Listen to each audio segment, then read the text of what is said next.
Zombies Ate My Neighbours was, when we set out to make this game, it's really sort of in the vein of the old classic arcade games. You want to go through different levels and progress, and we wanted you to be earning points and extra lives. We wanted it to be fast action. You're always running around and shooting stuff. So in a lot of ways, the game was sort of an homage to all the classic arcade games that we had grown up with. This was our chance to have something at home that we could, if we were in the arcade, we would be pumping quarters into this thing to see how far it could go. It's a type of game that we succeed in doing that most people don't ever see the end of this game because it is so long. But that's what we wanted. We wanted to know that anytime I sat down, I can just play this game and go forever. So in many ways, it is an arcade game on a console.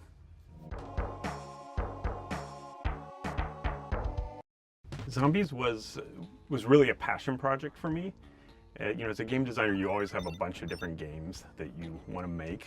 This was a game that we had thought about a lot when working on other games. This concept of a kind of kids versus monsters adventure game with a lot of gameplay. We like games that would never end, essentially. We wanted to play these games for hours.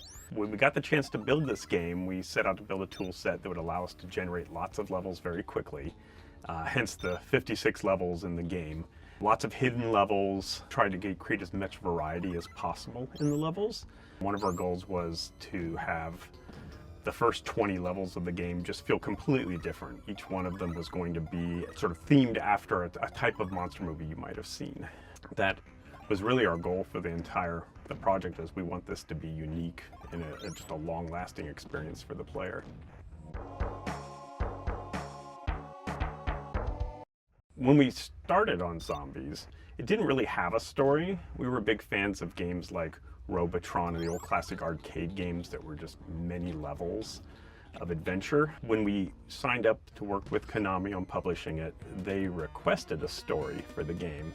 In the end, it was supposed to be that all these monsters were coming from Dr. Tongue. He was creating them in his lab and sort of unleashing them upon the world. Essentially, it was a story of kids versus monsters. There wasn't a big overarching narrative to the thing.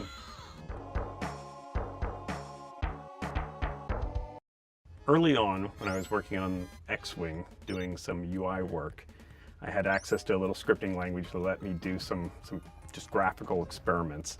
For us, we knew we wanted it to be a game about kids versus all sorts of monsters, so we had to get legal approval to see how far we could go with parodies of different monster movies. You'll see all the different levels are kind of parodies of famous monster movies. That was pretty much our starting point. We built about 36 levels of the game, and that was a pretty long experience. When we went out and signed a contract with Konami, it took a few months to get everything finalized, the legals aspect, and we had those months just sitting around, so we made about 20 more levels to the game. We added a few things that Konami wanted, like the Dr. Tongue finale and stuff. We hid away some extra little secret things, like there's a flamethrower hidden on one level of the game. So it was kind of a nice, relaxed pace. We had plenty of time to put in all the little extra things that we wanted to put into it. At the time we built Zombies, it was supposed to be a resource management game. You're kind of managing the resources of your squirt guns full of holy water and your crazy silverware that you throw at werewolves and all the different weapons that the kids are going to use to fight the monsters. If you really want to succeed in the game, you need to save those resources early on so that you'll have them later in the game, because we start to give you a lot less as you play forward. You also have to manage the resources of your neighbors. If you run out of neighbors, the game ends. And I don't think people had really been doing this sort of double resource management type game, and it was sort of a new experience for players. There's a lot of levels. I have to plan ahead.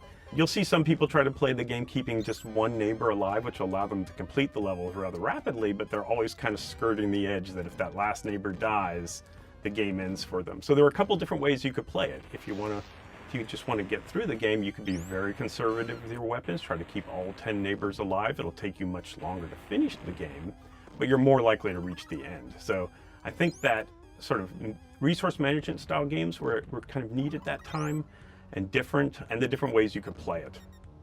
We also try to give lots of little hidden things so that replays were quite fun. You'd always find another hidden level or hidden weapon. The greatest challenge we faced in Zombie development was probably keeping the game fresh. We really worked hard on like the first 20 levels of the game. We wanted kids just to think, oh, this game has always got something new in it that I've never seen before. We spent a lot of time testing it with kids. We tuned it so that we knew your first time player might only go through about 6, 7 levels. They'd see a lot of new stuff, and as they got better, they'd play and see more new levels. After about 20 levels in, you're going to start seeing repeating themes to the levels, but that first 20 levels is really important to get people excited about the game. Another aspect of the game that was a great challenge was we really wanted the game to be split screen when we first developed it. And when we couldn't achieve that on the Super Nintendo, we had to come up with a solution to the multiplayer gameplay, how to keep the 2 players stuck on the screen and they couldn't split apart but still keep it fun. Hence, you'll see a lot of places in the game where there's trampolines so people can bounce over walls. Some of the levels were designed to let players stretch that boundary as far as possible, but not get trapped, so they could both be running down separate hallways side by side. So the 2-player aspect was a big challenge. I think we succeeded pretty well. No one really complained that they didn't have split screen. But if I had the ability to go back and do it again, or better hardware, I would have loved to make it split screen. This was my first chance to do an original game that I really wanted to do. So there was a lot of passion there, a lot of excitement. We had a small team. We were kind of an experimental project because we didn't have a publisher. LucasArts knew they wanted to be in the cartridge game development, but didn't know who was going to actually put this thing out. I was working with Dean Sharp, who's a great programmer, and Tony Shea, who did a lot of our AI stuff. And we all just sat around, played the game ourselves, always multiplayer, really hands-on, making sure that this is the fun game that we wanted to make. So for us, it was a very special moment. You don't get that chance to just do anything you want to do that often.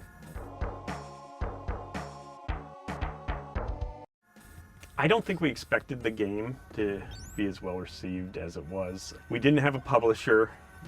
When we had about 36 levels of the game done, and we had a boss that was like a giant spider that you fight. It wasn't a particularly great ending of the game. We went off to the Consumer Electronics Show, and we just put the game on the floor and just let people play it. And Dean and I stood in front of it all day and demoed it and showed people how it worked and mentioned that it didn't have a publisher.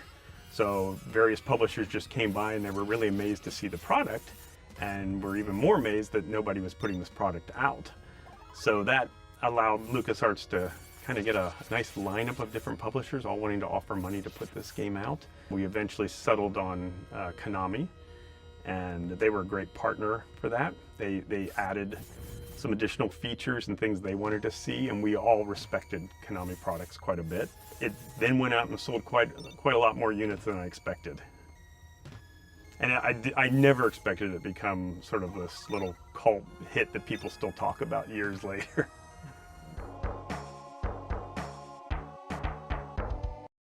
When we were building Zombies Ate My Neighbours, there was really 2 platforms for it. There was the Sega Genesis and the Super Nintendo. Both of them had completely different limitations on them. The Super Nintendo, though I think it had a better color palette, had a lot of restrictions on how many various objects could appear on a scan line of the TV set. So we ended up having to cut back the number of monsters sometimes. We had that much more lush palette, but I think there were fewer characters that we could use. The world is built up of little tiny square pieces of art, and there were fewer number of those squares available on the Super Nintendo. Having to build it for the 2 different systems simultaneously made us make some hard choices for each system. People don't really realize that. They would just think, oh, you just port it right over. But every system's a little different. And if you want it to run as well as possible, you kind of build it to work on both systems. I'm really surprised when I go places and see people have played Zombies Ate My Neighbours. I've had people sitting there like, oh, you made Zombies Ate My Neighbours. I was playing that was like 5 years old. I'm glad that it's been a special game to so many people. I really enjoyed making it. I hope that people enjoy playing it still.